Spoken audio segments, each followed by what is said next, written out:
Now, I want to suggest to you a concept that I'm hoping will be useful in terms of defense. And actually, particularly for martial arts folks that aren't so typically involved in wrestling or grappling style competition or technique and not used to going against wrestlers, I want to try to get the notion across to you that with defense, I always want to keep my opponent's head down. If you remember that one concept and can apply that effectively, you'll be much more successful on your feet, even if you don't have good offense. Simply by being able to know what to do with your opponent's head to get it down will help you be a lot more confident against the grappler type competitor, because if you can defend against them confidently, you don't have to worry so much about getting taken down. And if you don't get taken down or can defend against their attacks and get on top of them, you could do your game after that.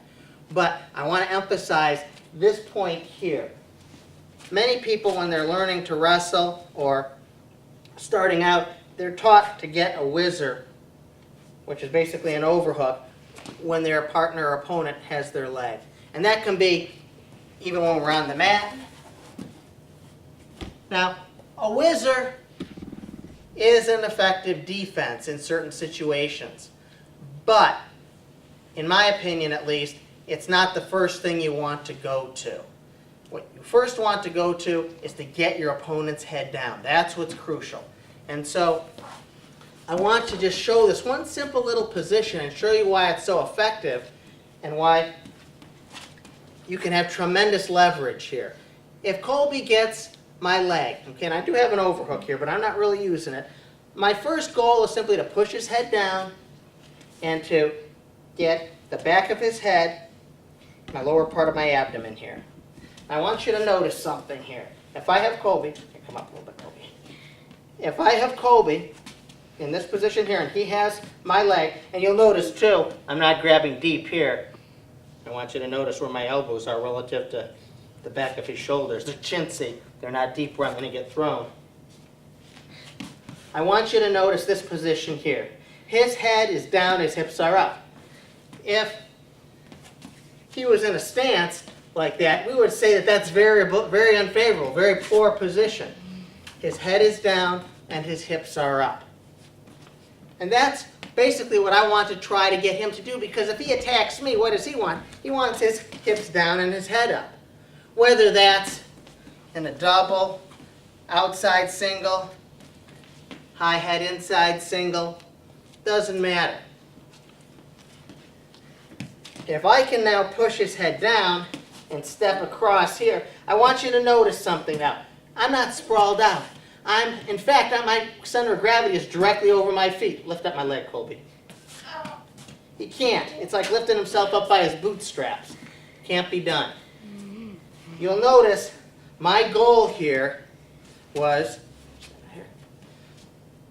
with my hips, I'm going to push Colby's head under like this. With my arms, I'm pulling his back into my chest. To here. Okay? Not like this. I want to be like this. Next, I want you to see, and notice the angle and the position here. I'm not just doing this like lifting up. Okay? What I'm doing when I actually try to crank on this is push my hips in. So, I lower my level and I push my hips in. My hips are going in this direction, in this kind of an arc. Because I'm locking his body up to me, his upper body is coming in this arc. So my hips are going in this type of a motion, his upper body is going in this motion. Naturally, this motion is his head going down. This motion allows his hips to come up. In this position here. I'm turning my hips in. My hips are turning in from this position. Against a fairly large opponent, if they were to grab me here, I can block them off in this position from lifting me.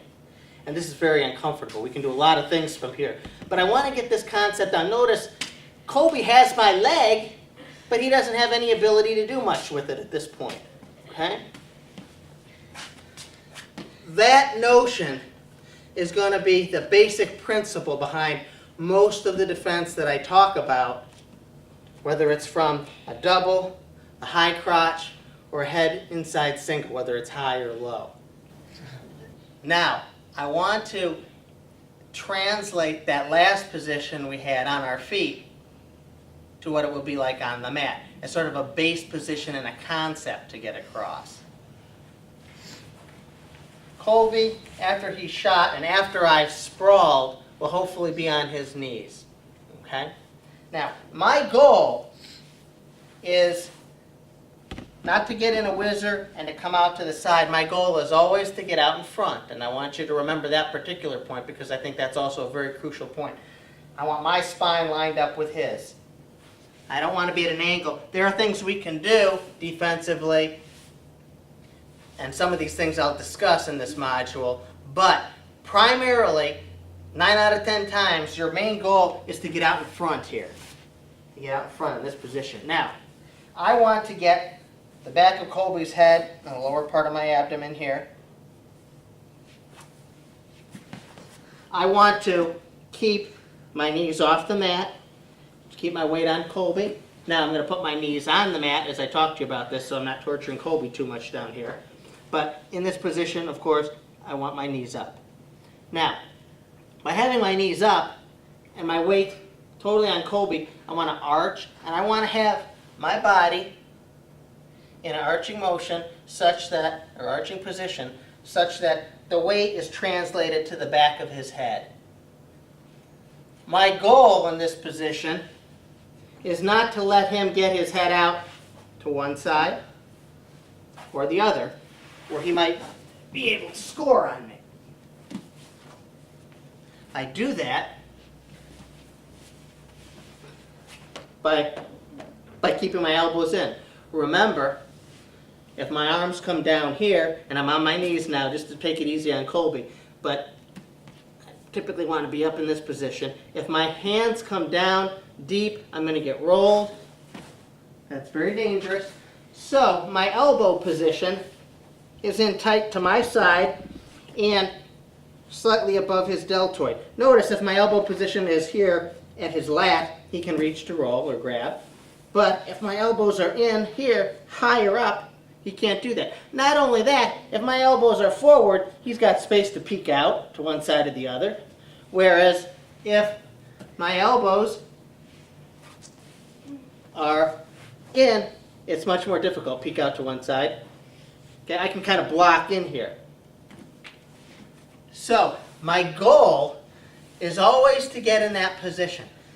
The next step that's crucial is Colby is going to be in much better position here with his weight on his haunches here than he is if his weight is forward. Notice when his weight is forward, relative position of his hips to his head is more unfavorable insofar as his hips tend to be much higher than his head.